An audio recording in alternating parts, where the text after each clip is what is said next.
विधानसभा चुनाव के लिए प्रगतिशील समाजवादी पार्टी के अध्यक्ष शिवपाल सिंह यादव का बयान आया है। शिवपाल यादव ने कहा है कि समाजवादी पार्टी के साथ मिलकर विधानसभा चुनाव लड़ना हमारी प्राथमिकता होगी।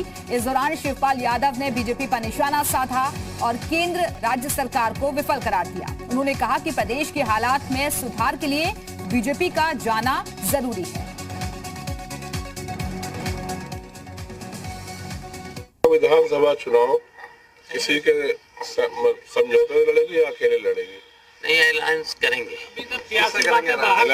हमारी प्राथमिकता है समाजवादी पार्टी। चलो उधर चले। प्राथमिकता है समाजवादी पार्टी। जिस तरीके से आपको समाजवादी पार्टी से दूर रखा गया, अगर आपको न्योता मिले तो क्या समाजवादी पार्टी फिर से ज्वाइन करेंगे? अलायंस करेंगे। प्रगतिशील समाजवादी पार्टी रहेगी। चुनाव चिन्ह हमारा चाबी रहेगा और अलायंस करेंगे तो हम जरूर करेंगे। किस पार्टी से पसंद करेंगे आप? भाजपा से कर सकते हैं या पार्टी से कर सकते हैं? हमने कहा कि प्राथमिकता है हमारी समाजवादी।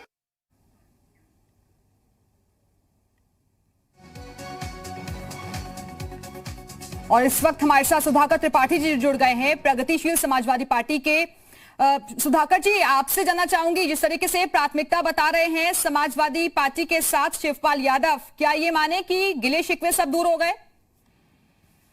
देखिए मैडम, हमारे राष्ट्रीय अध्यक्ष माननीय शिवपाल सिंह जी यादव अभी बहुत लंबे अरसे से ये कहते आए हैं कि हमारी प्राथमिकता है समाजवादी पार्टी के साथ मिलकर चुनाव लड़ने की, गठबंधन करके चुनाव लड़ने की। और दरअसल है क्या कि समाजवादी पार्टी और प्रगतिशील समाजवादी पार्टी की विचारधारा एक है, उनके सिद्धांत एक हैं, उनके क्या नाम जो कार्यक्रम है वो लगभग एक हैं। तो ये तो शुरू से हमारी शिवपाल सिंह जी की प्राथमिकता रही है कि समाजवादी पार्टी के साथ गठबंधन करके वो आगे विधानसभा का चुनाव लड़े और भारतीय जनता पार्टी का प्रदेश से सफाया करें। नहीं सुधाकर जी, समाजवादी पार्टी से नाराजगी थी तभी तो प्रगतिशील पार्टी बनाई थी। बिल्कुल कि ये पारिवारिक अपनी लड़ाई थी, ये सिद्धांतों की लड़ाई कम थी, ये परिवार की लड़ाई ज्यादा थी। कहीं ना कहीं किसी न किसी का अपना अहम कहीं टकरा रहा था, कहीं सामने आ रहा था। और बाकी देखिए ज्यादा जो जानकारी है वो केवल हम लोगों को, जो पार्टी के पदाधिकारी हैं उनको यही है कि शिवपाल सिंह जी की जो हमारे राष्ट्रीय अध्यक्ष, उनकी हमेशा से प्राथमिकता रही। उन्होंने ये भी कहा कि हम सारी गिले शिकवे, अपने सारे स्वार्थ, अपनी सारी प्राथमिकताएं खत्म करके समाजवादी पार्टी के साथ मिलकर लड़ना चाहते हैं। अब एक तरीके से जो कहा जाता है कि बॉल जो है अखिलेश यादव जी के सुधाकर जी, आप बने रहिए हमारे साथ। समाजवादी पार्टी के प्रवक्ता अनुराग भदौरिया जी भी हमारे साथ जुड़ गए हैं। अनुराग जी, क्या आप लोग गठबंधन के लिए तैयार हैं जैसा शिवपाल यादव कह रहे हैं? ये पार्टी राष्ट्रीय नेतृत्व की बात होती है कि राष्ट्रीय नेतृत्व क्या फैसला ले रहा है, इसमें हम लोग कुछ नहीं बोल सकते, क्योंकि हम लोग के पास ये फैसले लेने की ताकत ही उनको होती है। हम तो सिर्फ समाज के अंदर में जो समस्याएं हैं भारतीय जनता पार्टी की वजह से, जिस तरह से बेरोजगारी, महंगाई, महिलाओं पे अत्याचार, लूट मार, घसोट, भ्रष्टाचार बढ़ा है उत्तर प्रदेश के अंदर में, सरकार जब से भारतीय जनता पार्टी की आई है। अब इस सरकार को हटाने के लिए हम संघर्ष कर रहे हैं। हम रोडों पे जनता को न्याय दिलाने के लिए संघर्ष कर रहे हैं, किस तरह से जनता को न्याय मिले।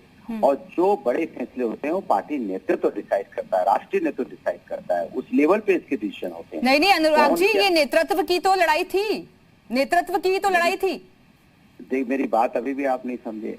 आप बात कहाँ से कहाँ ले जा रही? मैं कह रहा हूँ कि किससे किसका गठबंधन होना है, किस पार्टी से किस पार्टी का गठबंधन होना है, कौन कहाँ से लड़ेगा, किसको टिकट मिलेगी, किसको नहीं टिकट मिलेगी, ये पार्टी का, हर पार्टी का राष्ट्रीय नेतृत्व, हमारी पार्टी में तो राष्ट्रीय नेतृत्व डिसाइड करता है। दुनिया का मुझे पता नहीं, यहाँ किसको कहाँ कैसे क्या होगा ये राष्ट्रीय नेतृत्व डिसीजन लेगा। नहीं तो वही तो मैं पूछना चाह रही हूँ, क्योंकि लड़ाई तो उसी चीज की थी ना, चाचा भतीजे में लड़ाई चल रही थी। बार बार देखिए, दिक्कत है कि आप जनता की समस्या में कहाँ ले आती। मैं जनता की समस्या की बात, अरे सर वही तो जनता थी, उसी जनता ने देखा था वो वाला माहौल भी। हमारे आपके परिवार का झगड़ा था ना, ये परिवार का ही तो झगड़ा था। बात आप समझने की कोशिश नहीं कर रही है।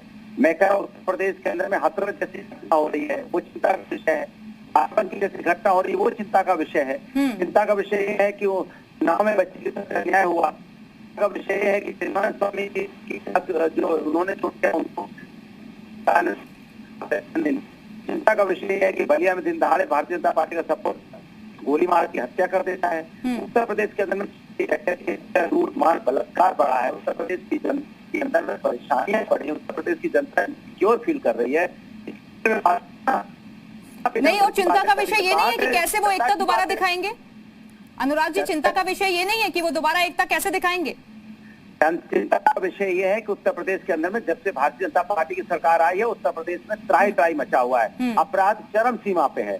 महिलाओं को दिन दहाड़े जिस तरह से आपने देखा होगा जिनके साथ अत्याचार बढ़ रहा है, बच्चियों के साथ अत्याचार बढ़ रहा है, ये चिंता का विषय है। आप बताइए चिंता का विषय कौन है? बच्चियों पे अत्याचार चिंता का विषय है या इधर उधर की बातें चिंता का विषय है? बच्चियों पे अत्याचार होना, अत्याचार रोकना चाहिए, चिंता का विषय नहीं है। उत्तर प्रदेश में बच्चियों पे लगातार अन्याय अत्याचार हो रहा है। सुधाकर जी, चिंता का विषय है। अनुराग भदौरिया जी कह रहे हैं कि पार्टी का नेतृत्व तय करेगा, यानी कि प्रगतिशील पार्टी जो है वो तो बनी रहेगी ना। नहीं, बिल्कुल बिल्कुल, ये तो हमारे राष्ट्रीय अध्यक्ष जी ने हमेशा कहा है कि हम समाजवादी पार्टी के साथ अलायंस करके चुनाव लड़ेंगे। प्रगतिशील समाजवादी पार्टी के स्तर पर गठबंधन समाजवादी पार्टी से करेगी। और ये हमारे राष्ट्रीय अध्यक्ष जी ने कोई आज बयान नहीं दिया है। हमारे राष्ट्रीय अध्यक्ष जी ने अपनी सारी पार्टी की जितनी भी प्राथमिकताएं हैं उनमें सबसे पहले उन्होंने ये कहा है कि हमारी विचारधारा के स्तर पर समाजवादी पार्टी से अलायंस करना हमारी प्राथमिकता है। और अनुराग भदौरिया की मैं एक बात से बिल्कुल सहमत हूँ कि इस समय समाजवादी पार्टी भी संघर्ष कर रही है इस भारतीय जनता पार्टी के कुशासन के खिलाफ। और प्रगतिशील समाजवादी पार्टी भी प्रदेश से लेकर जिला स्तर पर प्रतिदिन कहीं न कहीं पे हम ज्ञापन देते हैं, धरना देते हैं, प्रदर्शन करते हैं कि इस सरकार से उत्तर प्रदेश की जनता को मुक्ति मिले। इसके लिए बहुत आवश्यक है कि एक समान विचारधारा के दलों को एक मिनट मैडम सुन लीजिए, समान विचारधारा के लोगों को पार्टियों को मिलकर लड़ना चाहिए। बिल्कुल, विरोधियों के खिलाफ लड़ना चाहिए। और इसी वजह से जिस तरीके के कयास लगाए जा रहे थे पिछले लंबे वक्त से उसको बल मिलता हुआ नजर आ रहा है। बहुत बहुत शुक्रिया।